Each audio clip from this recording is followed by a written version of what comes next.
माननीय प्रधानमंत्री माननीय मोदी जी,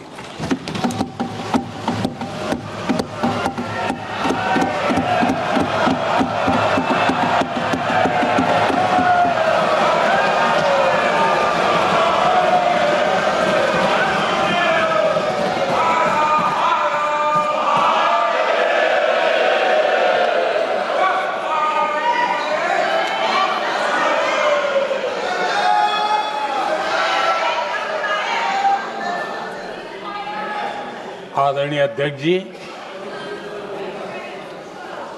इस सत्र के प्रारंभ में ही मैं जब मीडिया के साथियों से बात कर रहा था तब मैंने सभी माननीय सांसदों को अपील करते हुए एक बात का उल्लेख किया था। मैंने कहा था कि ये सत्र भारत के विजयोत्सव का सत्र है।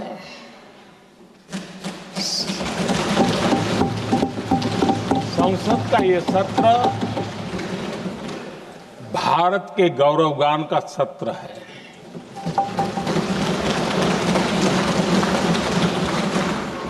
आदरणीय अध्यक्ष जी, जब मैं विजयोत्सव की बात कर रहा हूं तब मैं कहना चाहूंगा कि ये विजयोत्सव आतंकी हेडक्वार्टर्स को मिट्टी में मिलाने का है।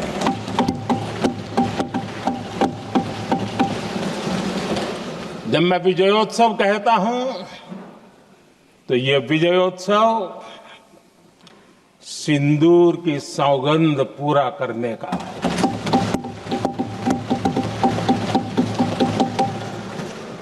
मैं जब ये विजयोत्सव कहता हूं तो ये भारत की सेना के शौर्य और सामर्थ्य का विजय गाथा कह रहा है। जब मैं विजयोत्सव कह रहा हूं तो 140 करोड़ भारतीयों की एकता, इच्छा शक्ति, उसके एक अप्रतिम जीत का विजयोत्सव की बात करता हूं। आदरणीय अध्यक्ष जी, मैं इसी विजय भाव से इस सदन में भारत का पक्ष रखने के लिए खड़ा हुआ।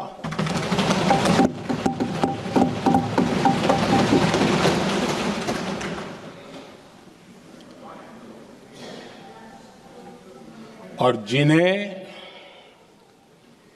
भारत का पक्ष नहीं दिखता है उन्हें मैं आईना दिखाने के लिए खड़ा हुआ।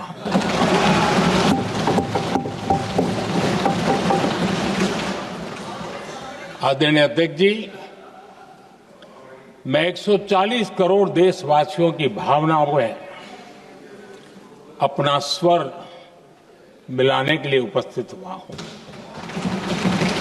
ये 140 करोड़ देशवासियों की भावना के जो गूंज है, जिस सदन में सुनाई दी है, मैं उसे अपना एक स्वर मिलाने खड़ा हुआ।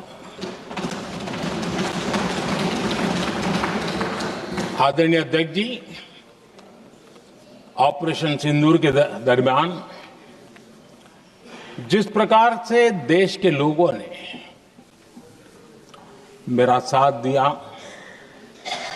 मुझे आशीर्वाद दिए, देश की जनता मुझ पर कर्ज है। मैं देशवासियों का आभार व्यक्त करता हूं। मैं देशवासियों का अभिनंदन करता हूं। आदरणीय अध्यक्ष जी, 22 अप्रैल को पहलगाम में जिस प्रकार की क्रूर घटना घटी, जिस प्रकार आतंकवादियों ने निर्दोष लोगों को उनका धर्म पूछ पूछ करके गोलियां मारी, ये क्रूरता की पराकाष्ठा थी। भारत को हिंसा की आग में झोंकने का ये सुविचारित प्रयास था। भारत में दंगे फैलाने की ये साजिश थी। मैं आज देशवासियों का धन्यवाद करता हूं कि देश ने एकता के साथ उस साजिश को नाकाम कर दिया।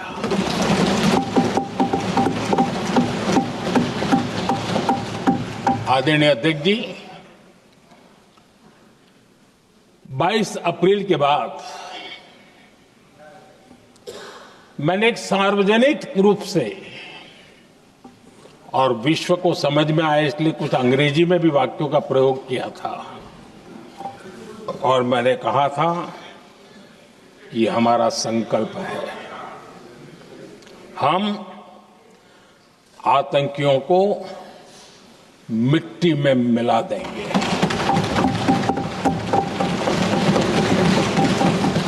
और मैंने सार्वजनिक रूप से कहा था, सजा उनके आकाओं को भी होगी और कल्पना से भी बड़ी सजा मिलेगी।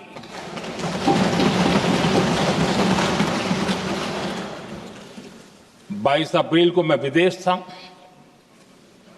मैं तुरंत लौट के आया और आने के तुरंत बाद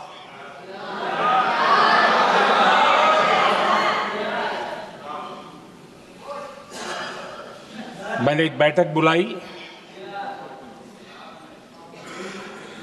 और उस बैठक में हमने साफ साफ निर्देश दिए कि आतंकवाद को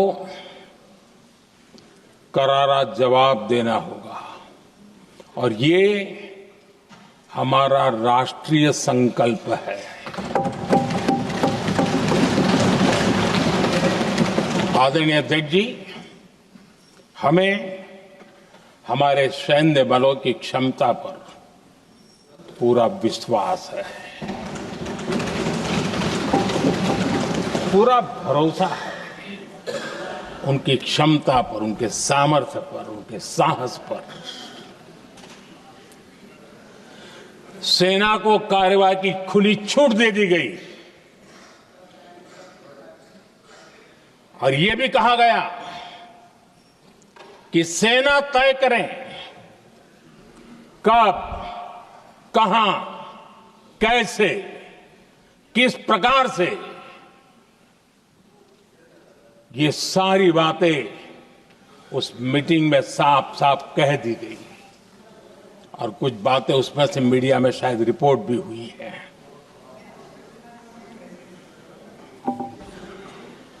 हमें गर्व है आतंकियों को वो सजा दी और सजा ऐसी है कि आज भी आतंक के उन आकाओं की नींद उड़ी हुई है।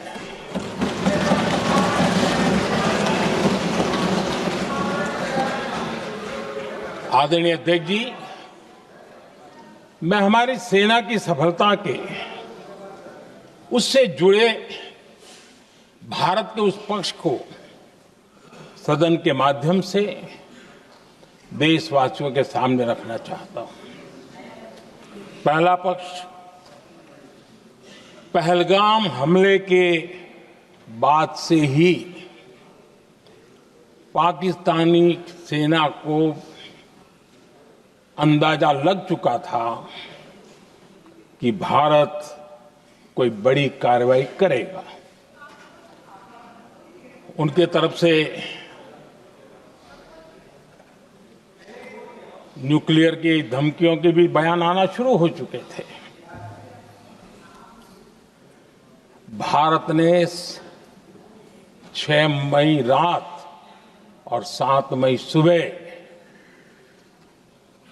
जैसा तय किया था वैसी कार्रवाई की और पाकिस्तान कुछ नहीं कर पाया।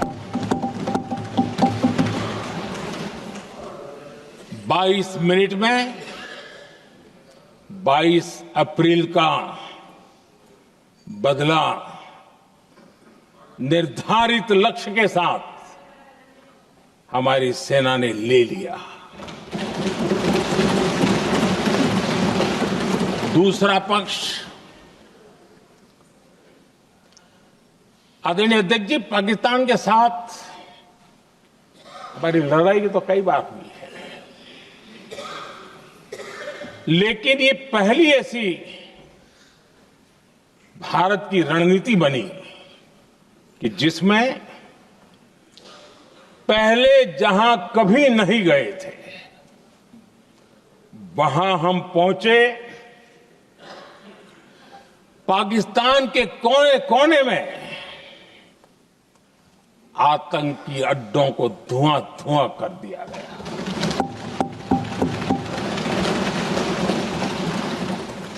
आतंक के गढ़ कोई सोच नहीं सकता कि वहां तक कोई जा सकता है। बहावलपुर और मुर्गे उसको भी जमींदोस्त कर दिया गया। आदरणीय अध्यक्ष जी, हमारे सेनाओं ने आतंकी अड्डों को तबाह कर दिया। तीसरा पक्ष, पाकिस्तान की न्यूक्लियर धमकी को हमने झूठा साबित कर दिया।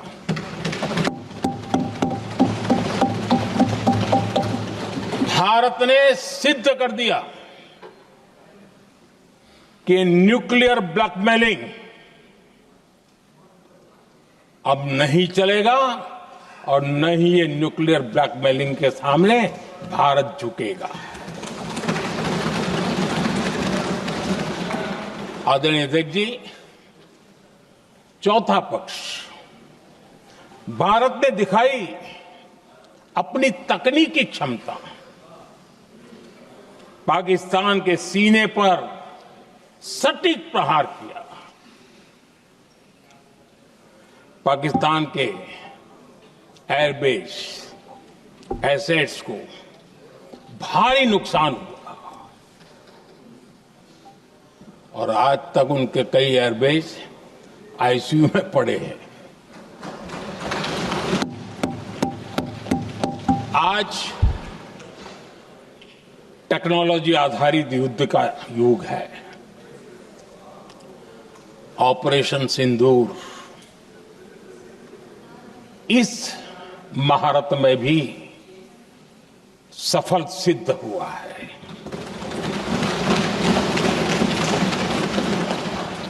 अगर पिछले 10 साल में जो हमने तैयारियां की हैं वो न की होती तो इस तकनीक के युग में हमारा कितना नुकसान हो सकता था, इसका हम अंदाज लगा सकते हैं।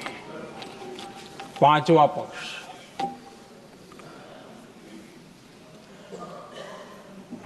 ऑपरेशन सिंदूर के दरमियान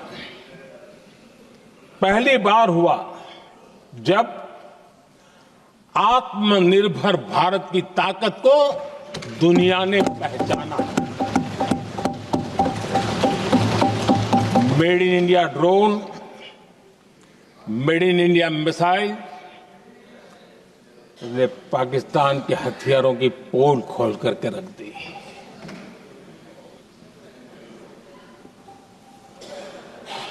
आदरणीय अध्यक्ष जी, और भी एक महत्वपूर्ण काम जो हुआ है, वैसे जब राजीव गांधी जी थे उस समय उनके जो डिफेंस का काम देखने वाले एमओएस थे, उन्होंने जब मैंने सीडीएस की घोषणा की तो वो बहुत प्रसन्न होकर के मुझे मिलने आए थे और बहुत बहुत प्रसन्न थे वो। इस समय ऑपरेशन में नेवी, आर्मी, एयरफोर्स, तीनों सेनाओं का जॉइंट एक्शन, इसके बीच की सिनर्जी, इसने पाकिस्तान के छक्के छुड़ा दिए।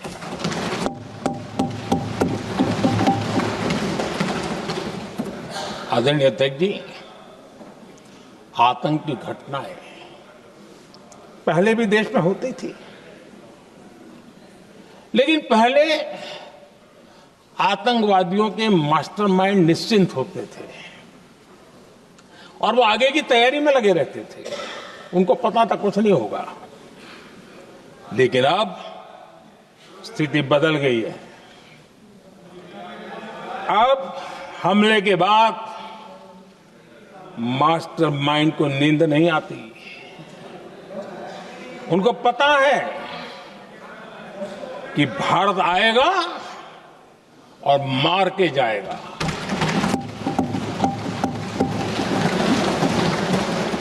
ये न्यू नॉर्मल भारत ने सेट कर दिया है।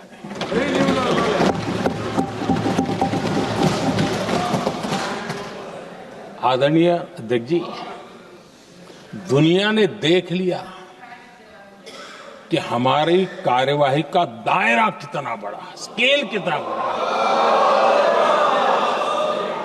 सिंदूर से लेकर के सिंधु तक पाकिस्तान पर कार्रवाई की है। ऑपरेशन सिंदूर ने तय कर दिया कि भारत में आतंकी हमले की, उसके आकाओं को और पाकिस्तान को भारी कीमत चुकानी पड़ेगी। अब ऐसे ही नहीं जा सकते। आदरणीय अध्यक्ष जी, ऑपरेशन सिंदूर से स्पष्ट होता है कि भारत ने 3 सूत्र तय किए हैं।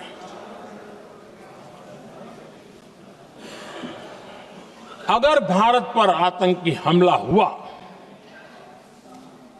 तो हम अपने तरीके से, अपनी शर्तों पर, अपने समय पर जवाब दे करके रहेंगे।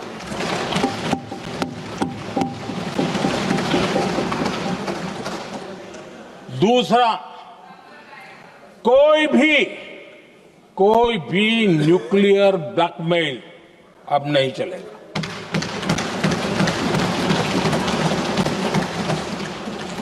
और तीसरा, हम आतंक की सरपरस्त सरकार और आतंक के आकाओं, उनको अलग अलग नहीं देखेंगे।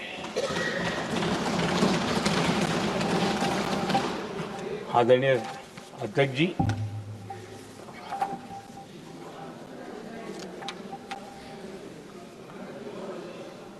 यहां पर विदेश नीति को लेकर के भी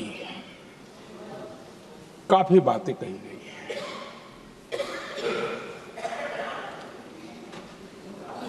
दुनिया के समर्थन को लेकर के भी काफी बातें कही गई हैं। मैं आज सदन में कुछ बातें पूरी स्पष्टता से कह रहा हूं। दुनिया में किसी भी देश ने भारत को अपनी सुरक्षा में कार्रवाई करने से रोका नहीं है।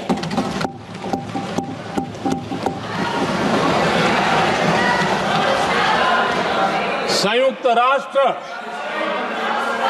193 कंट्रीज,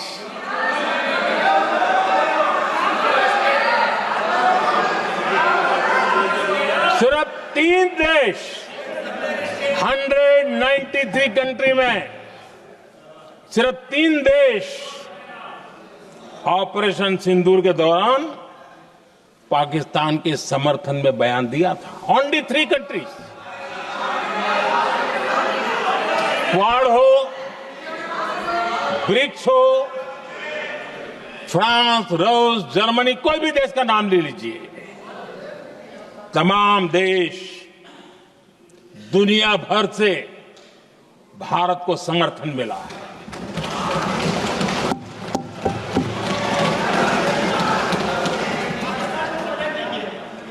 आदरणीय अध्यक्ष जी, दुनिया का समर्थन तो मिला,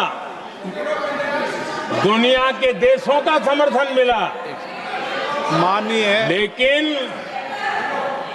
ये दुर्भाग्य है कि मेरे देश के वीरों के पराक्रम को कांग्रेस का समर्थन नहीं।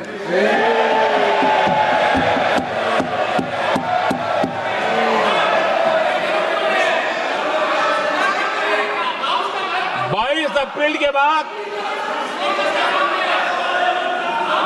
अप्रैल के आतंकी हमले के बाद 3-4 दिन में ही ये उछल रहे थे और कहना शुरू कर दिया, कहां गई 56 इंच की छाती, कहां खो गया मोदी, मोदी तो फेल हो गया। क्या मजा ले रहे थे, उनको लगता है वाह बाजी मार ली। उनको पहलगाम के निर्दोष लोगों की हत्या में भी वो अपनी राजनीति तराशते थे।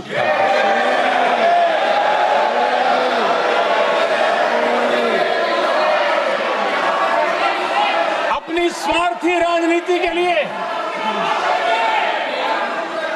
मुझ पर निशाना साध रहे थे, लेकिन उनकी ये बयानबाजी, इनका छिछोरापन देश के सुरक्षा बलों का मनोबल गिरा रहा था।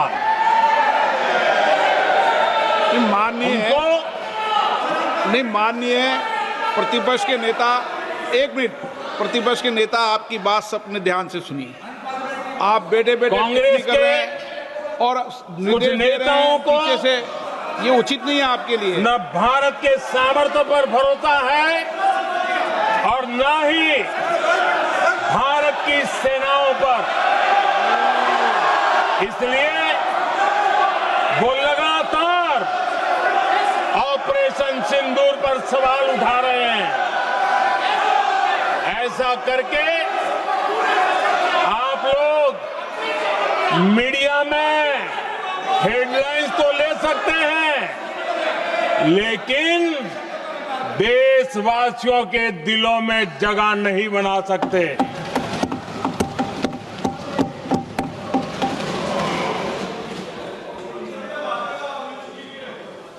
आदरणीय सभापति जी, आदरणीय अध्यक्ष जी,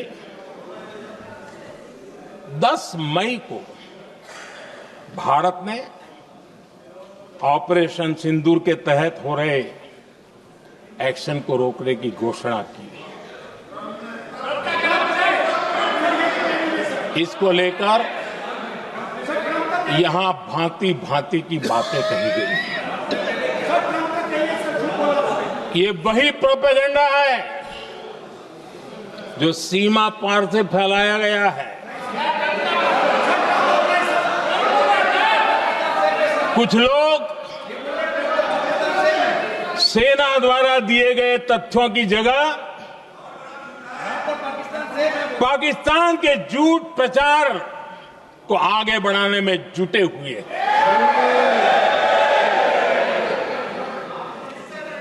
जबकि भारत का रुख हमेशा स्पष्ट रहा है। आदरणीय अध्यक्ष जी, कुछ चीजें मैं जरा स्मरण भी कराना चाहता हूं। जब सर्जिकल स्ट्राइक हुआ, उस समय हमने लक्ष्य तय किया था, हमारे जवानों को तैयार करके कि हम उनके इलाके में जाकर के आतंकियों के जो लॉन्चिंग पैड है उनको नष्ट करेंगे। और सर्जिकल स्ट्राइक एक रात के उस ऑपरेशन में हमारे लोग सूर्योदय होते होते काम पूरा करके वापस आए। लक्ष्य निर्धारित था कि ये करना है। जब बालाकोट एयर स्ट्राइक किया तो हमारा लक्ष्य तय था कि आतंकियों के जो ट्रेनिंग सेंटर्स है इस बार हम उसको तबाह करेंगे, और हमने वो भी करके दिखाया। ऑपरेशन सिंदूर के समय हमारा लक्ष्य तय था, और हमारा लक्ष्य था कि आतंक के जो एपी सेंटर है और पहलगाम के आतंकियों को जहां से पुरजोश योजना बनी, ट्रेनिंग मिली, व्यवस्था मिली, उस पर हमला करेंगे। हमने उनके नाभि पर हमला कर दिया।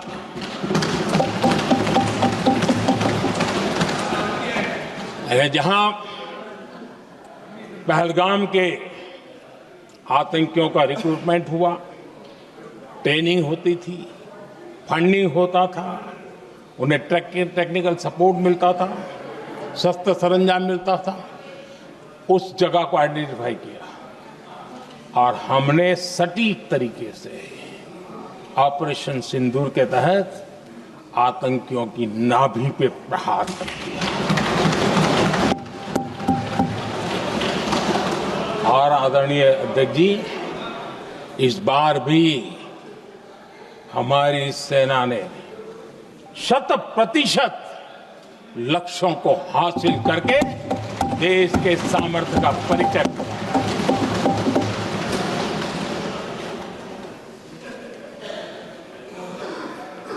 कुछ लोग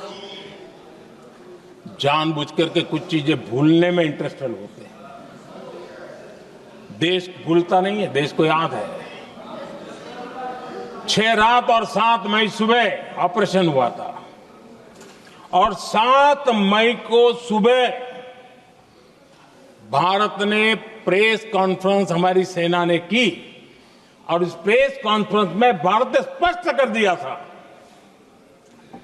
और पहले दिन से क्लियर था कि हमारा लक्ष्य है आतंकियों के आका, आतंकियों की जो व्यवस्थाएं जहां से होती है वो, और उनके अड्डे, उनको हम ध्वस्त करना चाहते थे। और हमने प्रेस कॉन्फ्रेंस में कह दिया था, हमने हमारा काम कर दिया है, हमने जो तय किया था पूरा कर दिया है। और इसलिए 6-7 मई को ऑपरेशन हमारे यहां संतोषजनक होने के तुरंत बाद, कल जो राजनाथ जी ने कहा था, मैं डंके की चोट पर दोबारा दोहराता हूं, भारत की सेना ने पाकिस्तान की सेना को चंद मिनटों में बता दिया कि हमारा ये लक्ष्य था, हमने ये लक्ष्य पूरा कर दिया है, ताकि उनको पता चले और हमें भी पता चले कि उनके दिल दिमाग में क्या चलता है।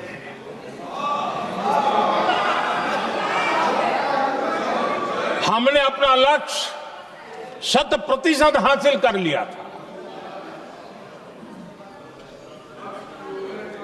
और पाकिस्तान में समझदारी होती तो आतंकियों के साथ खुलेआम खड़े रहने की गलती न करता।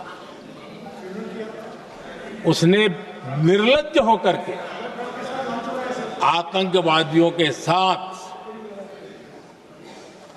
खड़े रहने का फैसला किया। हम पूरी तरह तैयार थे, हम भी मौके की तलाश में थे, लेकिन हमने दुनिया को बताया था कि हमारा लक्ष्य आतंकवाद है, आतंकवादी आका है, आतंकवादी ठिकाने हैं। वो हमने पूरा कर दिया।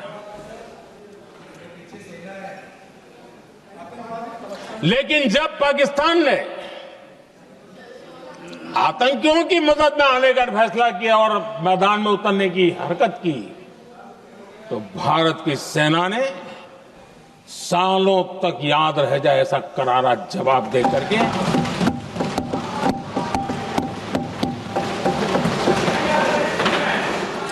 9 मई की मध्य रात्रि और 10 मई की एक प्रकार से सुबह हमारी मिसाइलें उन्होंने पाकिस्तान के हर कोने में प्रचंड प्रहार किया, जिसकी पाकिस्तान ने कभी कल्पना नहीं की थी, और पाकिस्तान को घुटनों पर आने के लिए मजबूर कर दिया।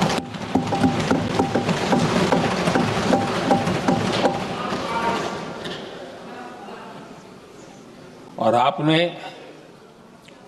टीवी में भी देखा है, वहां से क्या बयान आते थे।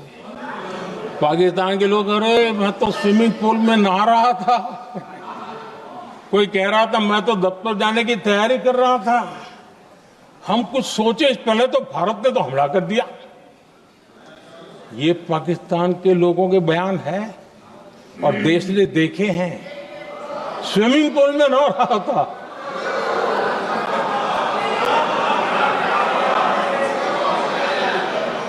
और जब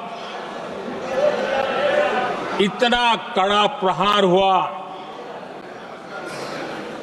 पाकिस्तान ने कभी सोचा तक नहीं था, तब जाकर के पाकिस्तान ने फोन करके डीजीएमओ के सामने फोन करके गुहार लगाई, बस करो, बहुत मारा, अब ज्यादा मार झेलने की ताकत नहीं है, प्लीज हमला रोक दो। ये पाकिस्तान के डीजीएमओ का फोन था। और भारत ने तो पहले दिन ही कह दिया था, 7 तारीख सुबह की प्रेस देख लीजिए, कि हमने हमारा लक्ष्य पूरा कर दिया है, अगर आप कुछ करोगे तो महंगा पड़ेगा। और आप धीरे ऐसे कैसे चलता है? प्लीज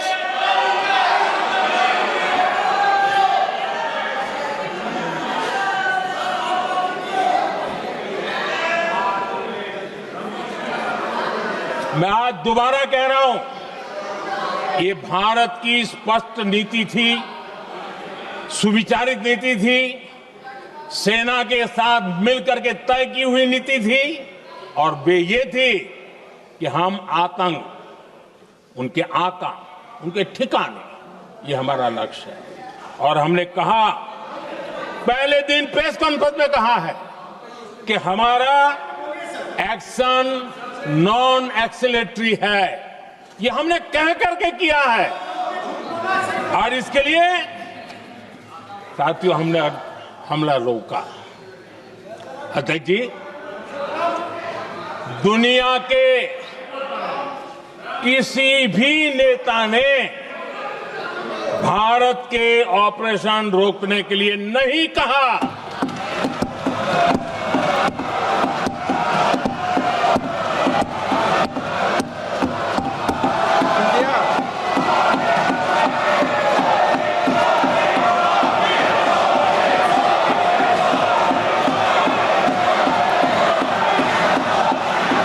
उसी दौरान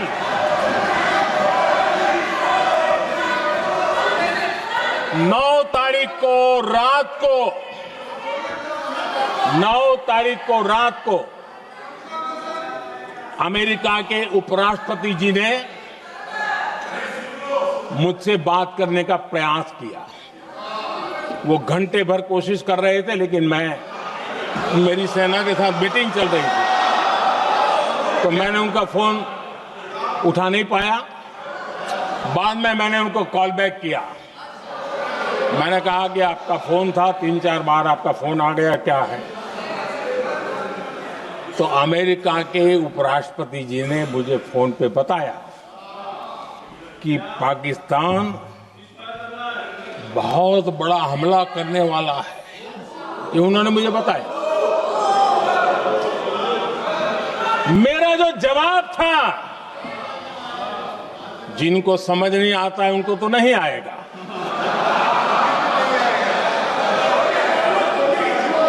मेरा जवाब था,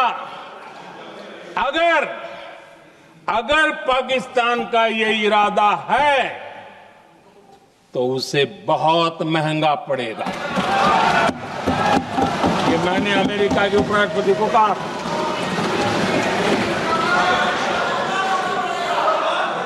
अगर पाकिस्तान हमला करेगा तो हम बड़ा हमला कर करके जवाब देंगे। ये मेरा जवाब था। और आगे मेरा एक वाक्य था, मैंने कहा था हम गोली का जवाब गोले से देंगे। ये 9 तारीख रात की बात है और 9 रात में और 10 सुबह हमने पाकिस्तान को सैन्य शक्ति को तहस नहस कर दिया था। और यही हमारा जवाब था, यही हमारा जज्बा था। और आज पाकिस्तान भी भली भांति जान गया है कि भारत का हर जवाब पहले से ज्यादा तगड़ा होता है।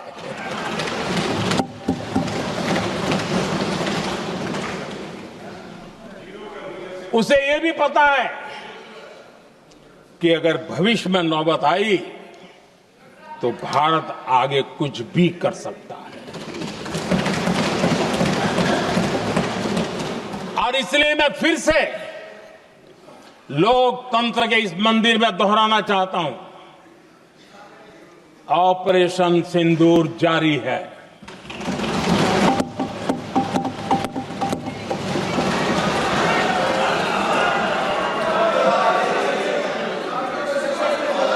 पाकिस्तान ने दुस्साहस की अगर कल्पना की तो उसे करारा जवाब दिया जाएगा।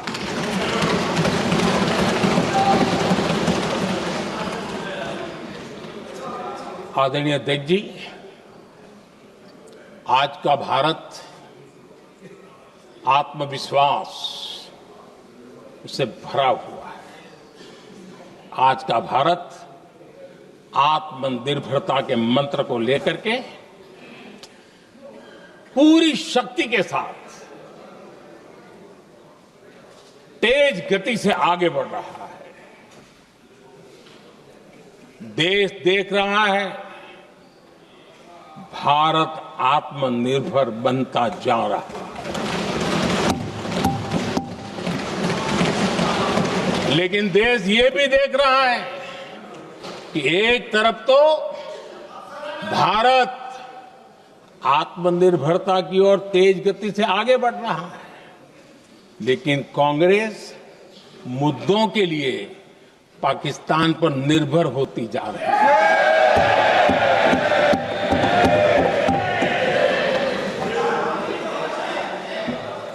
मैं आज पूरा दिन देख रहा था, जो 16 घंटे से जो चर्चा चल रही है, दुर्भाग्य से। प्लीज बैठिए, सब जवाब दे दिया आपका। आप सुनते नहीं, सबका जवाब दे दिया। प्लीज दुर्भाग्य से सुनिए जवाब। कांग्रेस को पाकिस्तान के मुद्दे इंपोर्ट करने पड़ रहे हैं।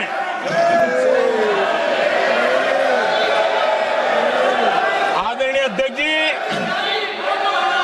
आज के वॉरफेयर में इंफॉर्मेशन और नैरेटिव्स की प्लीज बैठिए। बहुत बड़ी भूमिका है। नैरेटिव घड़ करके, एआई का भी भरपूर उपयोग करके सेनाओं के मनोबल को कमजोर करने के खेल भी खेले जाते हैं। जनता के अंदर अविश्वास पैदा करने के भी भरपूर प्रयास होते हैं। दुर्भाग्य से कांग्रेस और उसके सहयोगी पाकिस्तान के ऐसे ही प्रपंच के प्रवक्ता बन चुके हैं।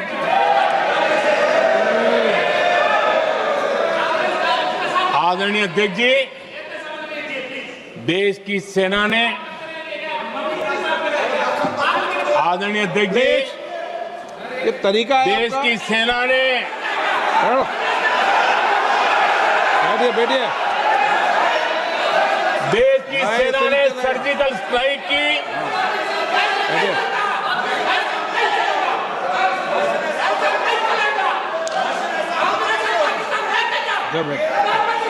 बैठिए बैठिए। आदरणीय अध्यक्ष जी, देश की सेना ने सफलतापूर्वक सर्जिकल स्ट्राइक की तो तुरंत कांग्रेस वालों ने सेना से सबूत मांगे थे, लेकिन जब उन्होंने देश का मूड देखा, देश का मिजाज देखा, तो सुर उनके बदलने लगे और बदल करके क्या कहने लगे? कांग्रेस के लोगों ने कहा, ये सर्जिकल स्ट्राइक क्या बड़ी बात है, ये तो हमने भी की थी। एक ने कहा 3 सर्जिकल स्ट्राइक की थी, दूसरे ने कहा 6 सर्जिकल स्ट्राइक की थी, तीसरे ने कहा 15 सर्जिकल स्ट्राइक की थी। जितना बड़ा नेता उतना बड़ा आंकड़ा चल रहा था।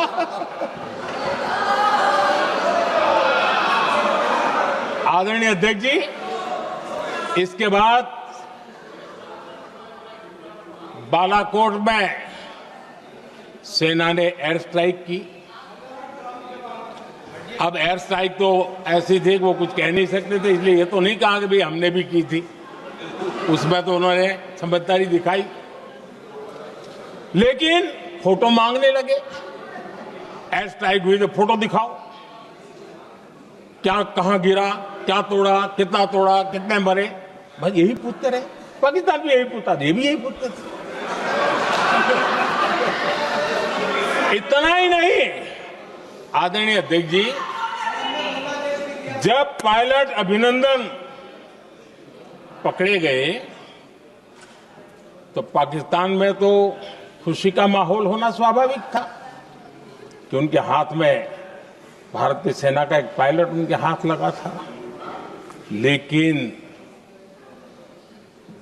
यहां पर भी कुछ लोग थे जो कानों कानों में कह रहे थे, अब मोदी फंसा, अब अभिनंदन वहां आए, मोदी ला करके दिखा दे, अब देखते हैं मोदी क्या करता है।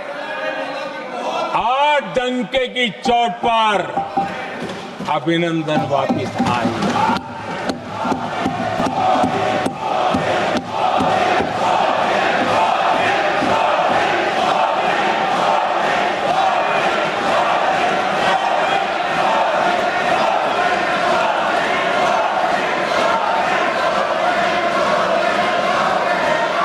अभिनंदन को ले आए तो इनकी बोलती बंद हो गई।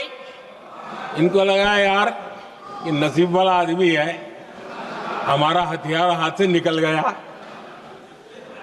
आदरणीय अध्यक्ष जी, पहलगाम हमले के बाद हमारा बीएसएफ का एक जवान पाकिस्तान के कब्जे में गया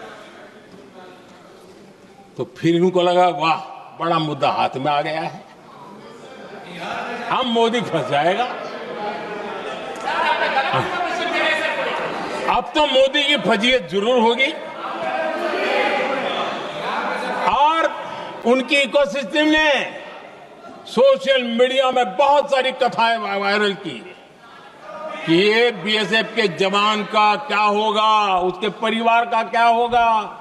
ये वापस आएगा, कब आएगा, कैसे आएगा, न जाने क्या क्या चला दिया।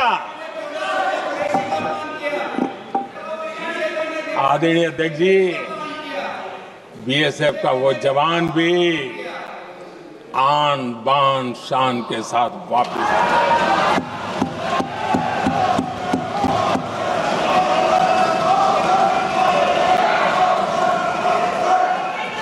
आतंकवादी रो रहे हैं,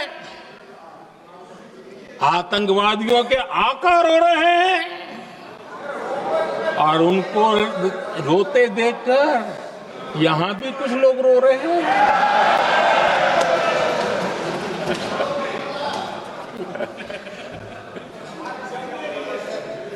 अब देखिए, सर्जिकल स्ट्राइक में सर्जिकल स्ट्राइक चल रही थी, उसके बाद उन्होंने एक खेल खेलने की कोशिश की, बात जमी नहीं। एयर स्ट्राइक हुई तो दूसरा खेल खेलने की कोशिश की, वो भी जमी नहीं। जब ये ऑपरेशन सिंदूर हुआ तो उन्होंने नया पैंतरा शुरू किया। और क्या शुरू किया? रोक क्यों दिया? पहले तो मानने को तैयार नहीं थे कि मुक्त करते, अब कहते रोक क्यों दिया। वाह रे बयान बहादुरों,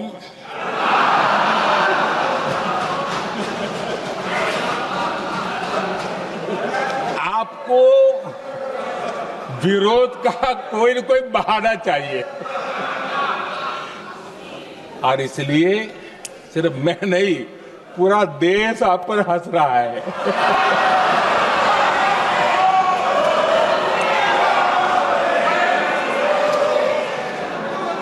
आदरणीय अध्यक्ष जी, सेना का विरोध, सेना के प्रति एक पता नहीं नेगेटिविटी, ये कांग्रेस का पुराना रवैया रहा। देश ने अभी अभी करगिल विजय दिवस मनाया, लेकिन देश पूरी तरह जानता है कि उनके कार्यकाल में और आज तक करगिल के विजय को कांग्रेस ने अपनाया नहीं। न करगिल विजय दिवस मनाया है, न करगिल विजय का गौरव किया। इतिहास साक्षी है अध्यक्ष जी। जब डोकलाम में सैन्य हमारा शौर्य दिखा रहा था, तब कांग्रेस के नेता चुपके चुपके किससे ब्रीफिंग लेते थे, वो सारी दुनिया अब जान गई।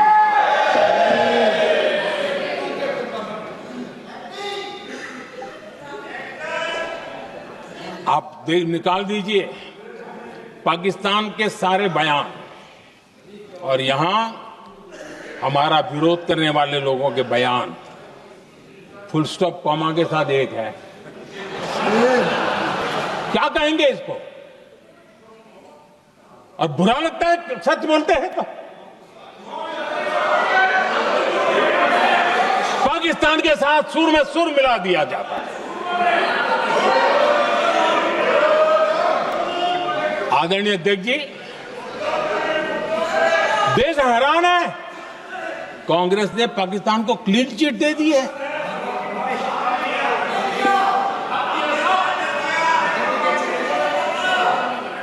उनकी ये हिम्मत, और इनकी आदत जाती नहीं है, ये हिम्मत कि पहलगाम के आतंकी पाकिस्तानी थे, इसका सबूत दो।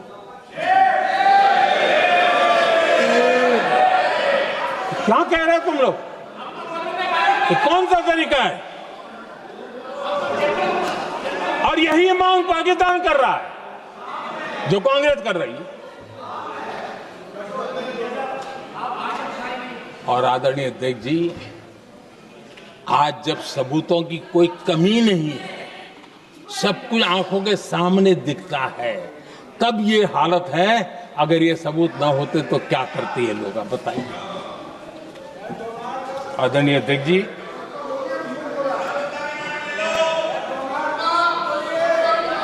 अध्यक्ष जी, ऑपरेशन सिंदूर के एक पार्ट की तरफ तो चर्चा भी बहुत होती है, ध्यान भी जाता है, लेकिन देश के लिए कुछ गौरव की क्षणें होती हैं, ताकत की परिचय होता है, उसकी तरफ भी ध्यान जाना बहुत आकर्षित है।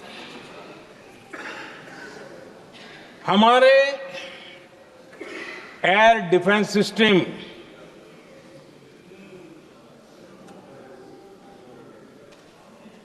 दुनिया में इसकी चर्चा है।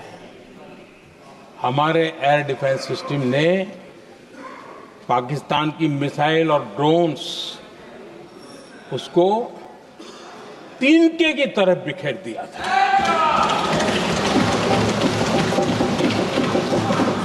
आदरणीय अध्यक्ष जी, मैं एक आंकड़ा आज बताना चाहता हूं, पूरा देश गर्व से भर जाएगा।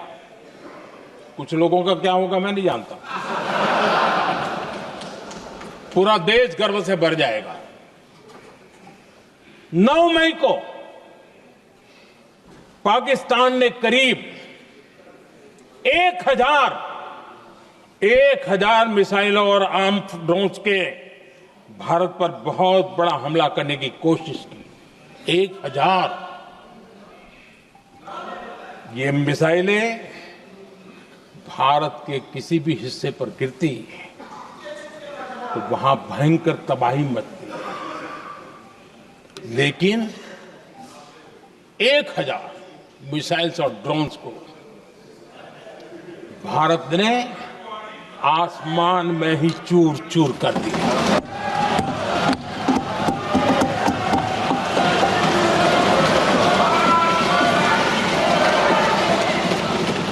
हर देशवासी को इससे गर्व हो रहा,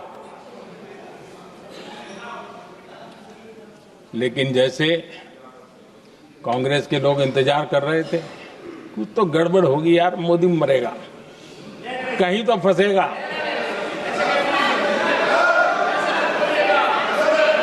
पाकिस्तान ने आदमपुर एयरबेस पर हमले का झूठ फैलाया, उस झूठ को बेचने की भरपूर कोशिश की, पूरी ताकत लगा दी। मैं अगले ही दिन आदमपुर पहुंचा और खुद जाकर के उनके झूठ को मैंने बेनकाब कर दिया। तब जाकर के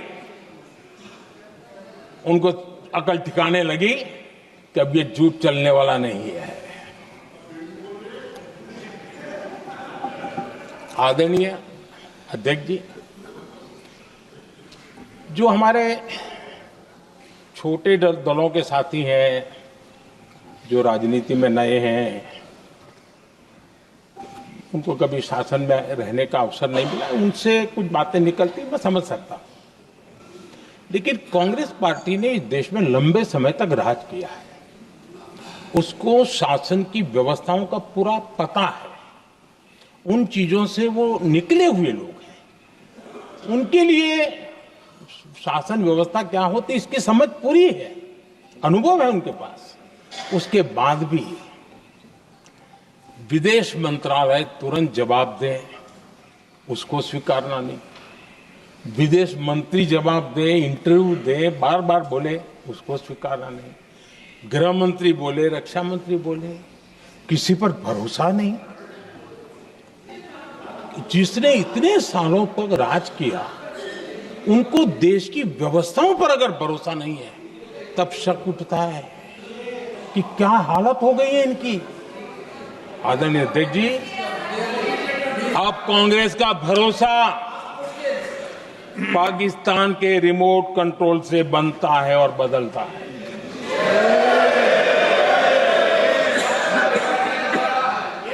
आदरणीय अध्यक्ष जी, एक बिल्कुल कांग्रेस के नए सदस्य, यानी उनको तो क्षमा करनी चाहिए, नए सदस्य को क्या कहेंगे, लेकिन कांग्रेस के आका जो उनको लिख करके देते हैं और उनसे बुलवाते हैं, खुद में हिम्मत नहीं है, उनसे बुलवाते हैं कि ऑपरेशन सिंदूर ये तो तमाशा था, ये आतंकवादियों ने जिन 26 लोगों को मौत के घाट उतारा था ना, उस भयंकर क्रूर घटना पर ये तेजाब छिड़कने वाला पाप है। तमाशा कहते हो? आपकी असहमति हो सकती है, और ये कांग्रेस के नेता बुलवाते हैं।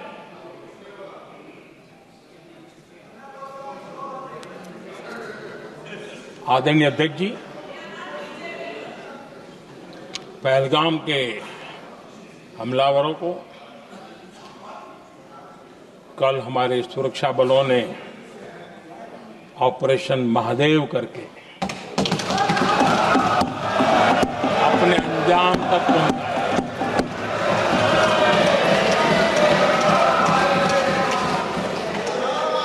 लेकिन मैं हैरान हूं कि यहां ठहाके लगा के पूछा गया कि आखिर ये कल ही क्यों हुआ।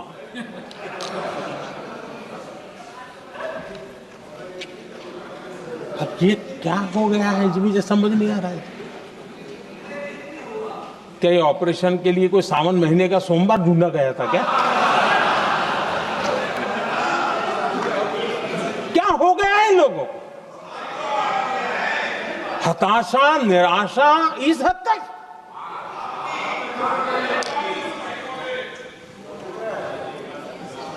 और देखिए मजा, पिछले कई सप्ताह से हाँ ऑपरेशन सिंदूर वगैरह तो ठीक है, पहलगाम के आतंकियों का क्या हुआ, पहलगाम के आतंकियों का अब हुआ तो कल क्यों हुआ?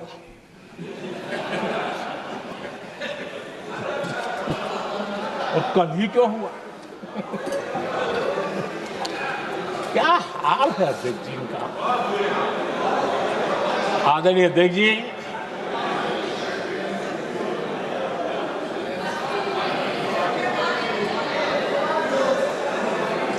आदरणीय अध्यक्ष जी, शास्त्रों में कहा गया है,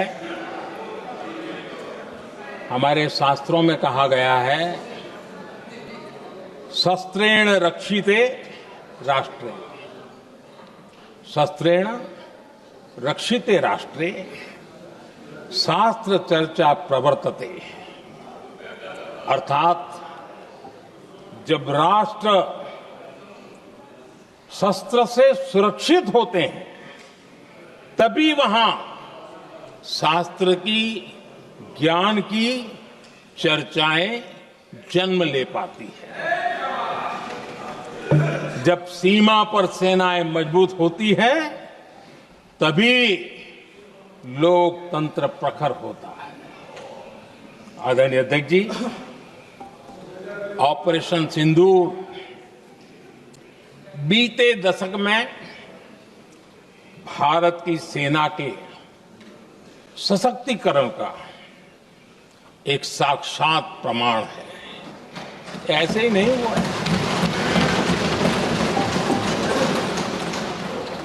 कांग्रेस के शासन के दौरान सेनाओं को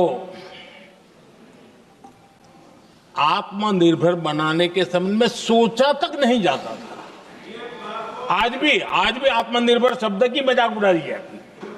वैसे वो महात्मा गांधी से आया हुआ है, लेकिन आज भी मजाक उड़ाई जाती है। हर रक्षा सौदे में कांग्रेस अपने मौके खोजती रहती थी।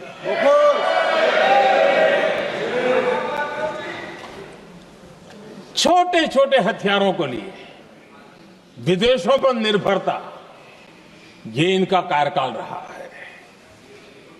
Bullet proof jacket, night vision camera तक नहीं होते थे, और लंबा लिस्ट है। जीप से शुरू होता है, बफो, हेलीकॉप्टर, हर चीज के साथ घोटाला जुड़ा हुआ है। आदरणीय अध्यक्ष जी, हमारी सेनाओं को आधुनिक हथियारों के लिए दशकों तक इंतजार करना पड़ा। आजादी के पहले, और इतिहास गवाह, एक जमाना था जब डिफेंस मैन्युफैक्चरिंग में भारत का आवाज सुनाई देती थी। जिस समय तलवारों से लड़ा जाता था ना, तब भी तलवारें भारत की श्रेष्ठ मानी जाती थी। हम डिफेंस के इक्विपमेंट में आगे थे। लेकिन आजादी के बाद जो एक मजबूत डिफेंस इक्विपमेंट मैन्युफैक्चरिंग का हमारा दायरा था, जो हमारा पूरा इकोसिस्टम था, उसको सोच समझ करके तबाह कर दिया गया, उसको दुर्बल किया गया।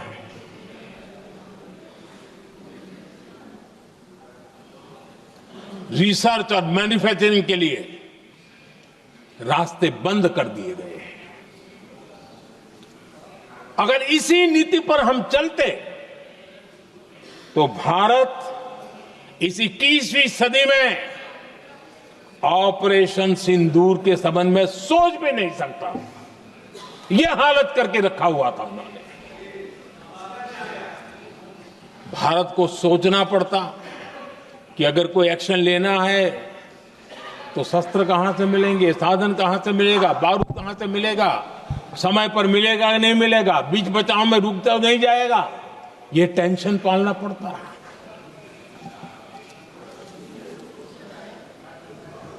आदरणीय अध्यक्ष जी, बीते एक दशक में मेक इन इंडिया हथियार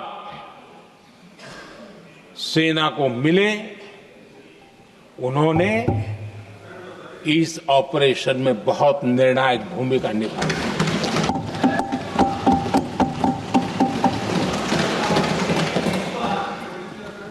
आदरणीय अध्यक्ष जी, एक दशक पहले भारत के लोगों ने संकल्प लिया, हमारा देश सशक्त, आत्मनिर्भर और आधुनिक राष्ट्र बने। रक्षा, सुरक्षा, हर क्षेत्र में बदलाव के लिए एक के बाद एक ठोस कदम उठाए गए, सीरीज ऑफ रिफॉर्म्स किए गए और देश में सेना में जो रिफॉर्म्स हुए हैं, जो आजादी के बाद पहली बार हुए। चीफ ऑफ डिफेंस स्टाफ की नियुक्ति, ये विचार कोई नया नहीं था, दुनिया में प्रयोग भी चलते हैं, भारत में निर्णय नहीं होते थे। हमने, ये बहुत बड़ा रिफॉर्म था, हमने किया और बहुत ही, मैं हमारी तीनों सेनाओं का अभिनंदन करता हूं कि इस व्यवस्था को उन्होंने दिल से सहयोग किया है, दिल से स्वीकार किया है। सबसे बड़ी ताकत ज्वाइंटनेस और इंटीग्रेशन की इस समय नेवी हो, एयरफोर्स हो, आर्मी हो, ये इंटीग्रेशन और ज्वाइंटनेस ने हमारी ताकत को अनेक गुना बढ़ा दिया और उसका परिणाम भी हमें नजर में आया है, ये हमने करके देखा है। सरकार की जो डिफेंस प्रोडक्शन की कंपनियां थी, उसमें हमने रिफॉर्म किए। शुरुआत में वहां पर आग लगाना, आंदोलन करवाना, हड़तालें करवाने के खेल चल रहे थे, अभी भी बंद नहीं हुए हैं, लेकिन देश हित को सर्वोपरि मान करके उन डिफेंस इंडस्ट्री के हमारे जो लोग थे सरकारी व्यवस्था में, उन्होंने इसको मन से लिया, रिफॉर्म को स्वीकार किया और वो भी आज बहुत प्रोडक्टिव बन गए। इतना ही नहीं, हमने प्राइवेट सेक्टर के लिए भी डिफेंस के दरवाजे खोल दिए हैं और आज भारत का प्राइवेट सेक्टर आगे आ रहा है। आज स्टार्टअप्स डिफेंस के क्षेत्र में हमारे 27-30 साल के नौजवान, टियर 2, टियर 3 सिटी के नौजवान, कई कुछ जगह तो बेटियां स्टार्टअप का नेतृत्व कर रही है। डिफेंस के सेक्टर में सैकड़ों की तादाद में आज स्टार्टअप काम कर रहे हैं। ड्रोन्स, एक प्रकार से मैं कह सकता हूं, ड्रोन्स की जितनी भी एक्टिविटी हमारे देश में हो रही है, शायद एवरेज 30-35 की उम्र होगी जो लोग कर रहे हैं, वो सारे लोग, और सैकड़ों की तादाद में कर रहे हैं।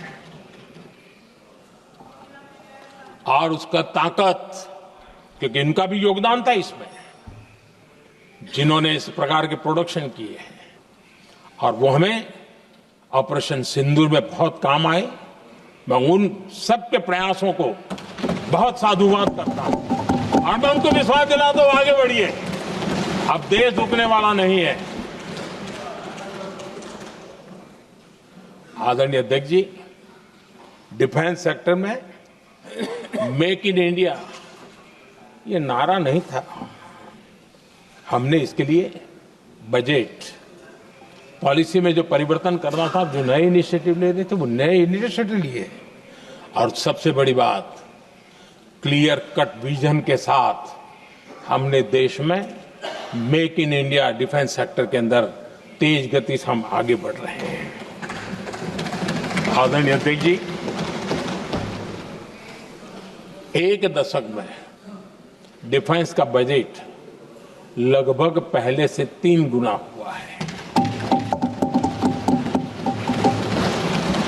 डिफेंस प्रोडक्शन में करीब करीब 250% वृद्धि हुई है, 250% वृद्धि हुई है।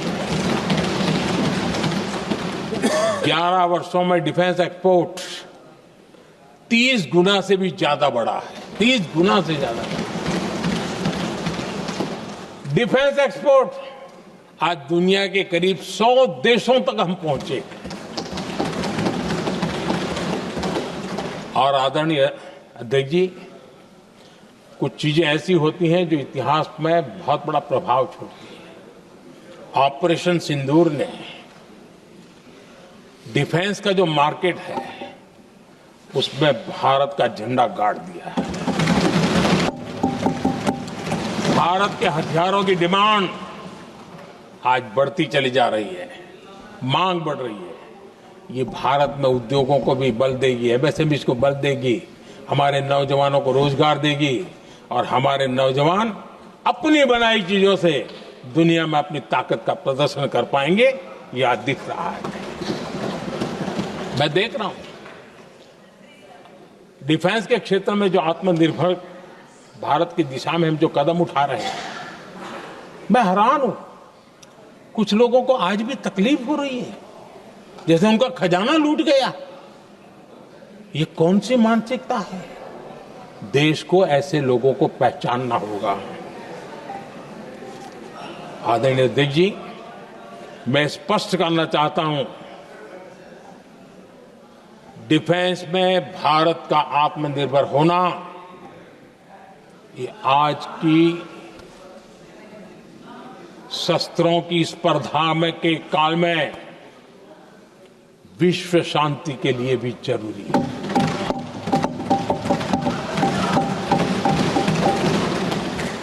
मैं पहले भी कह चुका हूं, भारत युद्ध का नहीं, बुद्ध का देश है। हम समृद्धि, शांति चाहते हैं, लेकिन हम ये कभी न भूले कि समृद्धि का और शांति का रास्ता शक्ति से ही गुजरता है।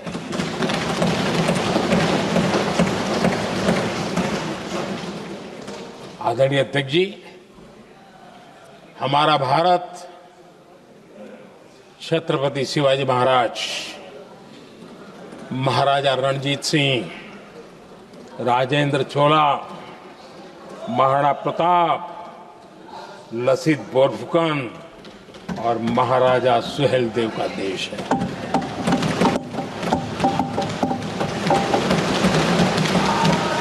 आदरणीय अध्यक्ष जी, हम विकास और शांति के लिए सामरिक सामर्थ्य पर भी फोकस करते हैं। आदरणीय अध्यक्ष जी, कांग्रेस के पास नेशनल सिक्योरिटी का विजन न पहले था और आज तो सवाल ही नहीं उठता है।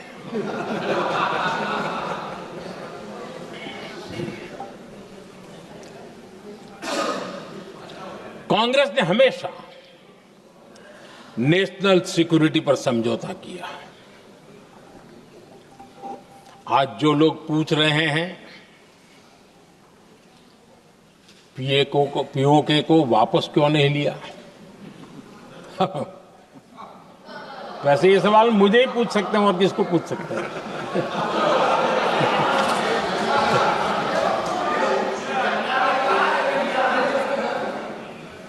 लेकिन इसके पहले जवाब देना होगा पूछने वालों को। किसकी सरकार ने पीओके पर पाकिस्तान को कब्जा करने का अवसर दिया? जवाब साफ है, जवाब साफ है। जब भी मैं नेहरू जी की चर्चा करता हूं तो कांग्रेस और उसका पूरा इकोसिस्टम बिलबिला जाता है। पता नहीं क्या है। आदरणीय अध्यक्ष जी, हम एक शेर सुना करते थे, मुझे ज्यादा इसका ज्ञान तो नहीं है लेकिन सुनते थे। लम्हों ने खता की और सदियों ने सजा पाई। आजादी के बाद से ही जो फैसले लिए गए उनकी सजा आज तक देश भुगत रहा है।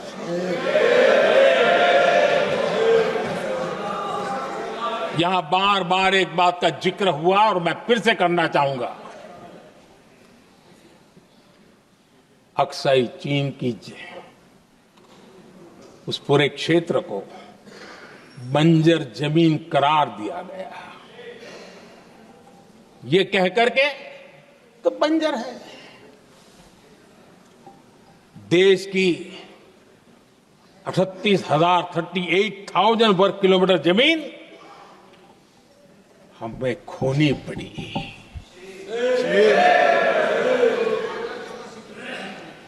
आदरणीय अध्यक्ष जी, मैं जानता हूं मेरी कुछ बातें चुभने वाली है। 1962 और 1963 के बीच कांग्रेस के नेता जम्मू कश्मीर के पूंछ, उरी, नीलम वैली और किशनगंगा को छोड़ देने का प्रस्ताव रख रहे थे। भारत की भूमि, आदरणीय अध्यक्ष जी, और वो भी line of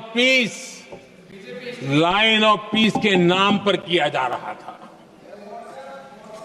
1966 Rann of Kutch पर इन्हीं लोगों ने मध्यस्थता स्वीकार की। ये था उनका राष्ट्रीय सुरक्षा का विजन। एक बार फिर उन्होंने भारत का करीब 800 वर्ग किलोमीटर क्षेत्र पाकिस्तान को सौंप दिया, जिसमें छड़बेट भी शामिल है, कि कहीं उसको छड़ाबेट भी कहते हैं। 1965 की जंग में हाजीपीर पास को हमारी सेना ने वापस जीत लिया था, लेकिन कांग्रेस ने उसे फिर लौटा दिया। 1971 पाकिस्तान के 93,000 फौजी हमारे पास बंदी थे। पाकिस्तान का हजारों वर्ग किलोमीटर एरिया हमारी सेना ने कब्जा किया था। हम बहुत कुछ कर सकते थे, विजय की स्थिति में थे। उस दौरान अगर थोड़ी सा विजन होता, थोड़ी सी समझ होती, तो पीओके वापस लेने का निर्णय हो सकता। वो मौका था,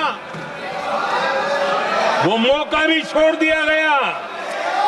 अरे इतना ही नहीं, इतना सारा जब सामने टेबल पर था, अरे कम से कम करतारपुर साहब को तो ले सकते थे, वो ही नहीं कर पाया।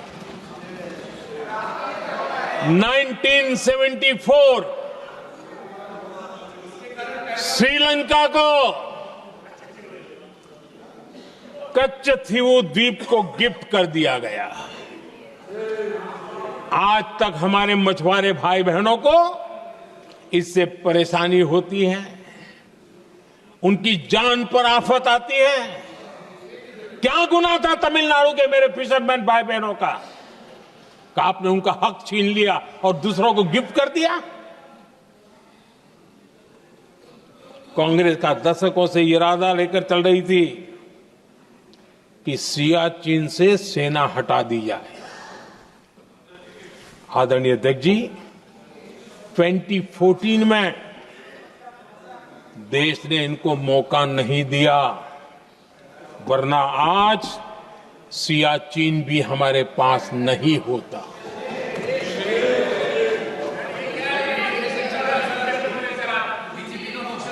आदरणीय अध्यक्ष जी, आजकल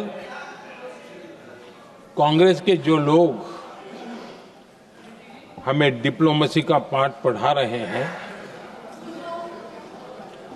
मैं उन्हें उनकी डिप्लोमेसी याद दिलाना चाहता हूं ताकि उनको भी कुछ याद रहे, पता चले। 26/11 जैसे भयंकर हमले के बाद बहुत बड़ा आतंकी हमला था। कांग्रेस का पाकिस्तान से प्रेम नहीं रुका।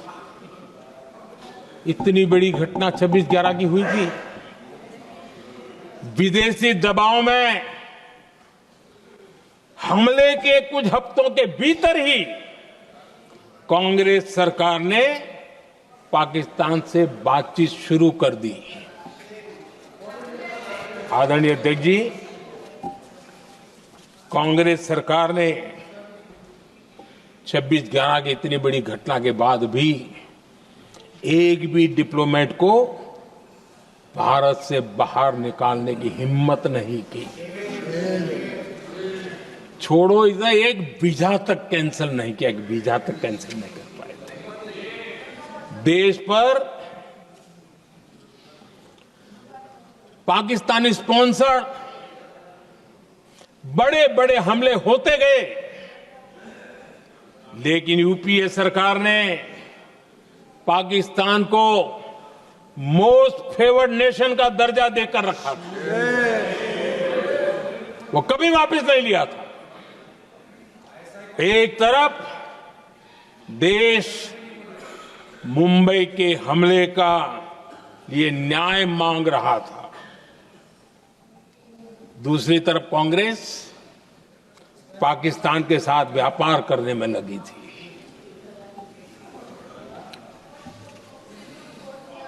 पाकिस्तान वहां से खून की होली खेलने वाले आतंकियों को भेजते रहे और कांग्रेस यहां अमन की आश के मुशायरे किया करती थी। मुशायरे होते थे। हमने आतंकवाद और अमन की आस का ये वन वे ट्रैफिक बंद कर दिया।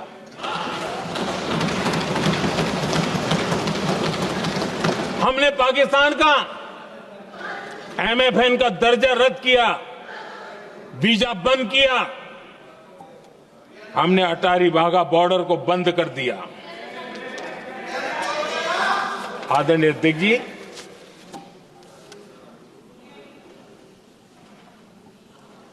भारत के हितों को गिरवी रख देना ये कांग्रेस की पार्टी की पुरानी आदत है।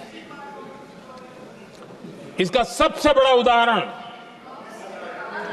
सिंधु जल समझौता है। सिंधु जल समझौता किसने किया? नेहरू जी ने किया। और मामला किससे जुड़ा था?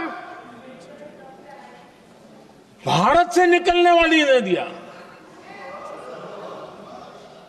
हमारे यहां से निकली हुई नदियां। उसका वो पानी था। और वो नदियां हजारों साल से भारत की सांस्कृतिक विरासत रही है, भारत की चैतन्य शक्ति रही है। भारत को सुजलाम सुफलाम बनाने में उन नदियों का बहुत बड़ा योगदान रहा है। सिंधु नदी जो सदियों से भारत की पहचान हुआ करती थी, उसी से भारत जाना जाता था। लेकिन नेहरू जी और कांग्रेस ने सिंधु और झेलम जैसी नदियों पर विवाद के लिए पंचायत किसको दी? वर्ल्ड बैंक को दी। वर्ल्ड बैंक फैसला करे क्या कर रहा है, नदी हमारी, पानी हमारा।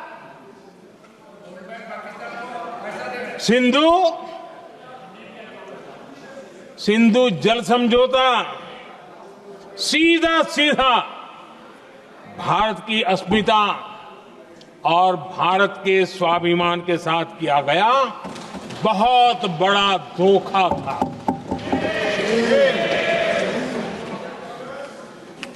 आदरणीय अध्यक्ष जी, आज के देश के युवा ये बात सुनते होंगे तो उनको भी आश्चर्य होगा कि ऐसे लोग थे हमारे देश का काम करते थे। नेहरू जी ने इस ट्रीटी करी और क्या किया? ये जो पानी था, जो नदियां थी, जो भारत से निकल रही थी, उन्होंने 80% पानी पाकिस्तान को देने के लिए वो राजी हो गए। और इतना बड़ा हिंदुस्तान, उसको सिर्फ 20% पानी। कोई मुझे समझाए भाई, ये कौन सी बुद्धिमानी थी? कौन सा देश हित था? कौन सी डिप्लोमेसी थी? क्या हालत करके बना के रखा था आप लोगों ने? इतनी बड़ी आबादी वाला हमारा देश, हमारे यहां से निकलती हुई ये नदियां, और सिर्फ 20% पानी, और 80% पानी उन्होंने उसको दिया जो देश खुलेआम भारत को अपना दुश्मन करार कर देता रहा है, दुश्मन कहता रहा। और ये पानी पर किसका हक था? हमारे देश के किसानों का, हमारे देश के नागरिकों का। हमारा पंजाब, हमारा जम्मू कश्मीर देश के एक बहुत बड़े हिस्से को इन्होंने पानी के संकट में धकेल दिया, इस एक कारण से। और राज्यों के भीतर भी पानी को लेकर के आपस में संघर्ष पैदा हुई है, प्रतिस्पर्धा पैदा हुई, और उनका जिस पर हक था उस पर पाकिस्तान मौज करता रहा। और ये दुनिया में अपनी डिप्लोमेसी के पाठ पढ़ाते रहते हैं। आदरणीय अध्यक्ष जी, अगर ये ट्रीटी न होती तो पश्चिमी नदियों पर कई बड़ी परियोजनाएं बनती। पंजाब, हरियाणा, राजस्थान और दिल्ली, वहां के किसानों को भरपूर पानी मिलता, पीने के पानी की कोई समस्या नहीं रहती। औद्योगिक प्रगति के लिए भारत बिजली बना पाता। इतना ही नहीं, नेहरू जी ने इसके उपरांत करोड़ों रुपए भी दिए ताकि पाकिस्तान नहर बना सके।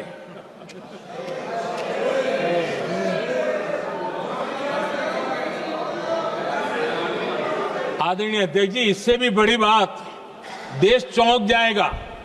ये चीजें छिपाई गई है, दबा दी गई है।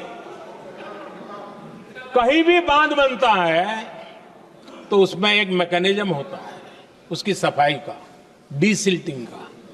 उसमें जो मिट्टी भर जाती है, बाकी घास वगैरह आकर के भर जाता है, तो उसकी कैपेसिटी कम होती है, तो उसकी सफाई के लिए यानी इनबिल्ट व्यवस्था होती है।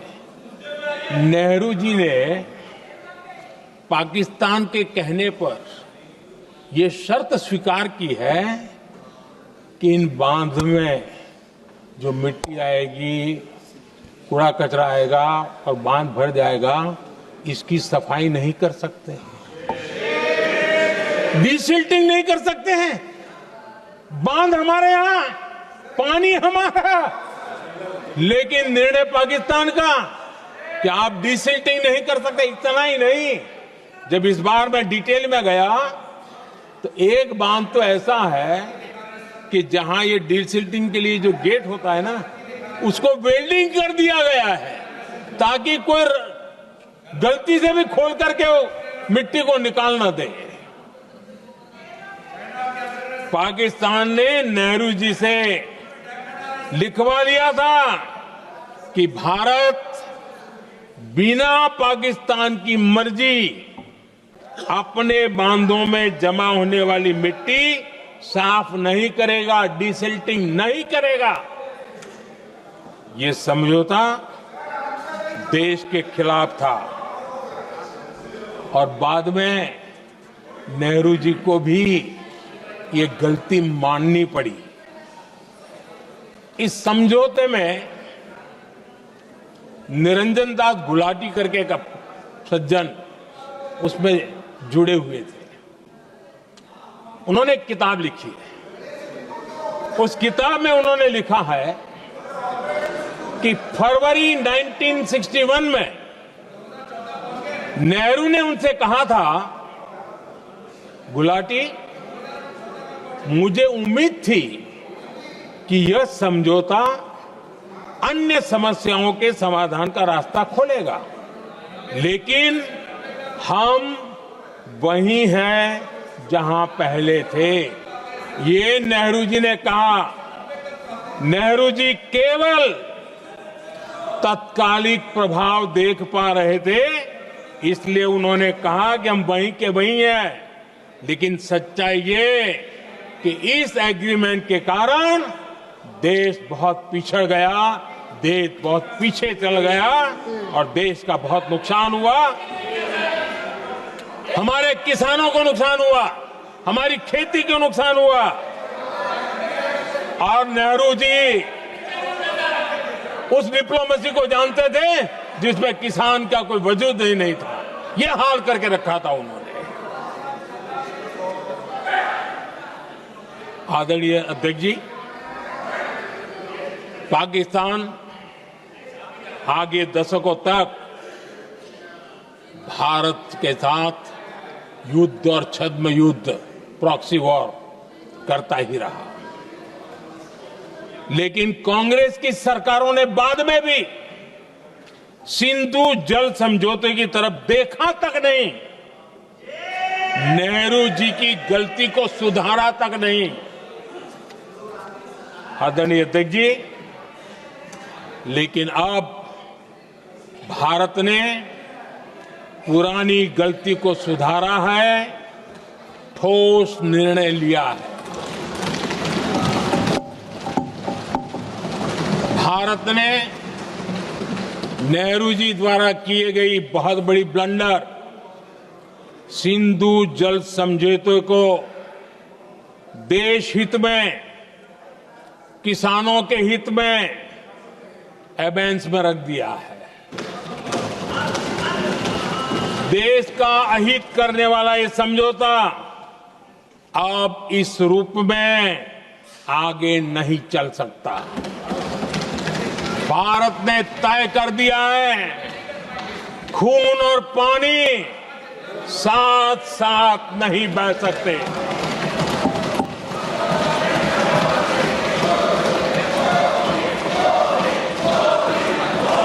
माननीय सदस्य, आप बहुत देर हो गई, आप उपनेता हैं, ये तरीका आप बैठे बैठे टोकते हैं, प्लीज, ये शोभा नहीं देता आपके लिए।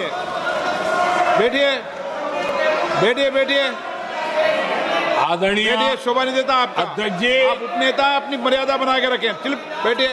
वहां बैठे साथी आतंकवाद पर लंबी लंबी बातें करते हैं। जब ये सत्ता में था, जुड़े हुए हैं। जब इनको राज करने का अवसर मिला था, तब देश का हाल क्या है, क्या रहा था, वो आज भी देश भूला नहीं है। 2014 से पहले देश में असुरक्षा का जो माहौल था, अगर वो आज याद भी करे ना, तो लोग सिहर जाते हैं। आदरणीय अध्यक्ष जी, हम सबको याद है, जो नई पीढ़ी के बच्चे हैं उनको पता नहीं है, हम सबको पता है। हर जगह पर अनाउंसमेंट होता था, रेलवे स्टेशन पर जाओ, बस स्टैंड पर जाओ, एयरपोर्ट पर जाओ, बाजार में जाओ, मंदिर में जाओ, कहीं पर भी जाओ, जहां भी भीड़ होती है, कोई भी लावारिस चीज दिखे छूना मत, पुलिस को तुरंत जानकारी देना, वो बम हो सकता है। हम 2014 तक यही सुनते आए थे, ये हालात करके रखा था। देश के कोने कोने में यही हाल था। माहौल ये था कि जैसे कदम कदम पर बम बिछे हैं और खुद को ही नागरिकों ने बचाना है, उन्होंने हाथ ऊपर कर दिए, अनाउंस कर दिया। आदरणीय अध्यक्ष जी, कांग्रेस की कमजोर सरकारों के कारण देश को कितनी जानें गंवानी पड़ी, हमें अपनों को खोना पड़ा। आदरणीय अध्यक्ष जी, आतंकवाद पर लगाम लगाई जा सकती थी। हमारी सरकार ने 11 साल में ये करके दिखाया, एक बहुत बड़ा सबूत है। 2004 से 14 के बीच जो आतंकी घटनाएं होती थी, उन घटनाओं में बहुत बड़ी कमी आई है। इसलिए देश भी जानना चाहता है, अगर हमारी सरकार आतंकवाद पर नकेल कस सकती है, तो कांग्रेस सरकारों की ऐसी कौन सी मजबूरी थी कि आतंकवाद को फलने फूलने दिया। आदरणीय अध्यक्ष जी, कांग्रेस के राज में आतंकवाद अगर फला फूला है, तो उसका एक बड़ा कारण इनकी तुष्टीकरण की राजनीति है, वोट बैंक की राजनीति है। जब दिल्ली में बाटला हाउस एनकाउंटर हुआ, कांग्रेस के एक बड़ी नेता के आंख में आंसू थे, आतंकवादी मारे गए इसके कारण।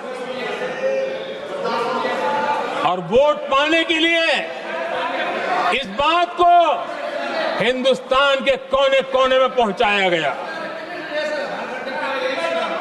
आदरणीय अध्यक्ष जी, 2001 में देश की संसद पर हमला हुआ था। तब कांग्रेस के एक बड़े नेता ने अफजल गुरु को बेनिफिट ऑफ डाउट देने की बात कही थी। आदरणीय अध्यक्ष जी, मुंबई में 26/11 का इतना बड़ा आतंकी हमला हुआ, एक पाकिस्तानी आतंकी जिंदा पकड़ा गया। पाकिस्तान की मीडिया ने, दुनिया ने यह स्वीकार किया कि ये पाकिस्तानी है, लेकिन यहां कांग्रेस पार्टी इतना बड़ा पाकिस्तान का पाप, इतना बड़ा पाकिस्तानी आतंकी हमला, और ये क्या खेल खेल रहे थे, वोट बैंक की राजनीति के लिए क्या कर रहे थे। कांग्रेस पार्टी इसको भगवा आतंक सिद्ध करने में जुटी हुई है।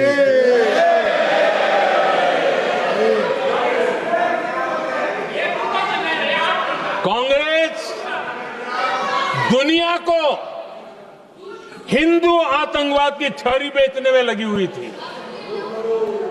कांग्रेस के एक नेता ने अमेरिका के बड़े राजनयिक को यहां तक कह दिया था कि लश्कर-ए तोयबा से भी बड़ा खतरा भारत के हिंदू ग्रुप है। यह कहा गया था।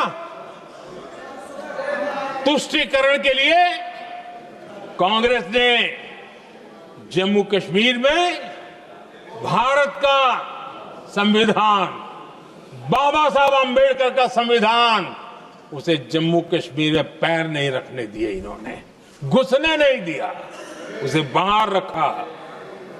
तुष्टीकरण और वोट बैंक की राजनीति के लिए कांग्रेस हमेशा देश की सुरक्षा को बलि चढ़ाती रही।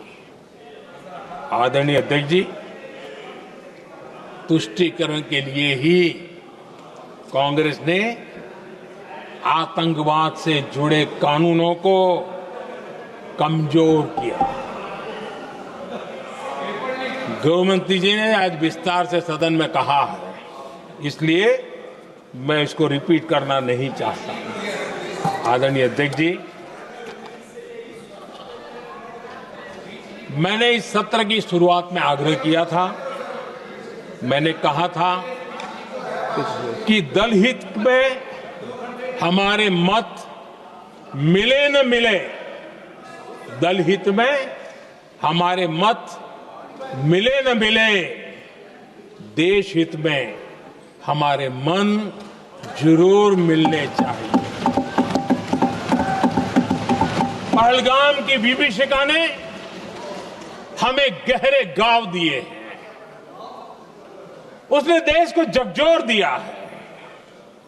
इसके जवाब में हमने ऑपरेशन सिंदूर किया तो सेनाओं के पराक्रम ने, हमारे आत्मनिर्भर अभियान ने देश में एक सिंदूर स्पिरिट पैदा किया है।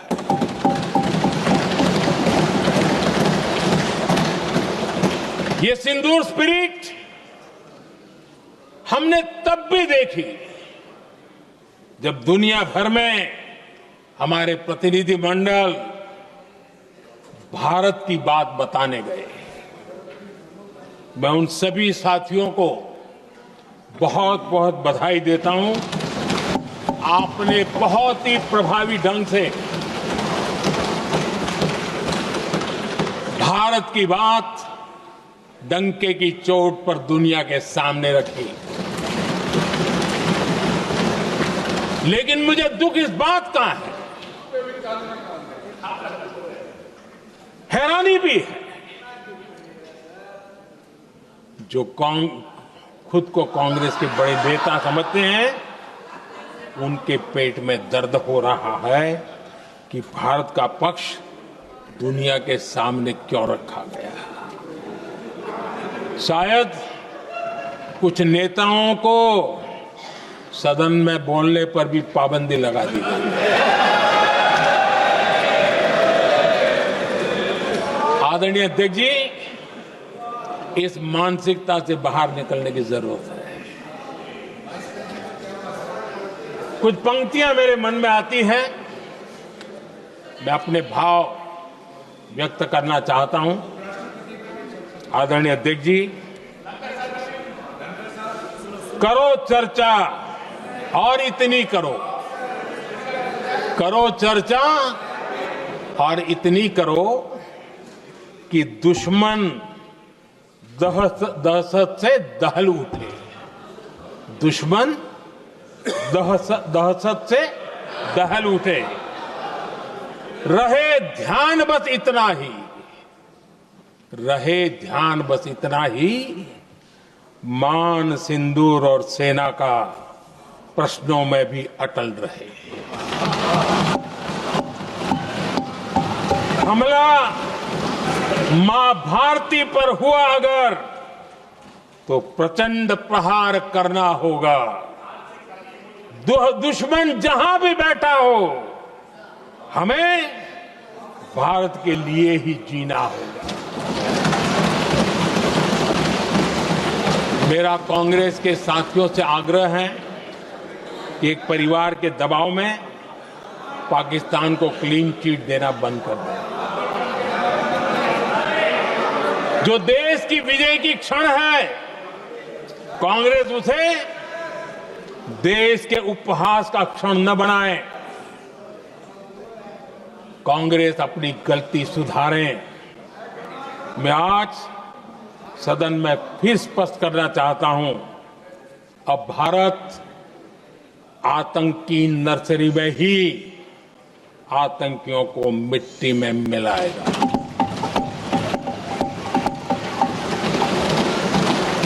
हम पाकिस्तान को भारत के भविष्य खेलने नहीं देंगे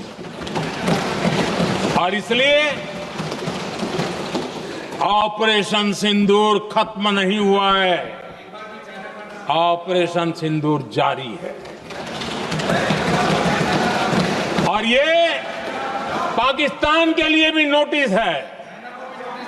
वो जब तक भारत के खिलाफ आतंक का रास्ता रोकेगा नहीं, तब तक भारत एक्शन लेता रहेगा। भारत का भविष्य सुरक्षित और समृद्ध होगा, यही हमारा संकल्प है। इसी भाव के साथ मैं फिर से सभी सदस्यों को सार्थक चर्चा के लिए धन्यवाद देता हूं। और आदरणीय अध्यक्ष जी, मैंने भारत का पक्ष रखा है, भारत के लोगों की भावनाओं को व्यक्त किया है। मैं सदन का फिर से आभार व्यक्त करता हूं। बहुत बहुत धन्यवाद।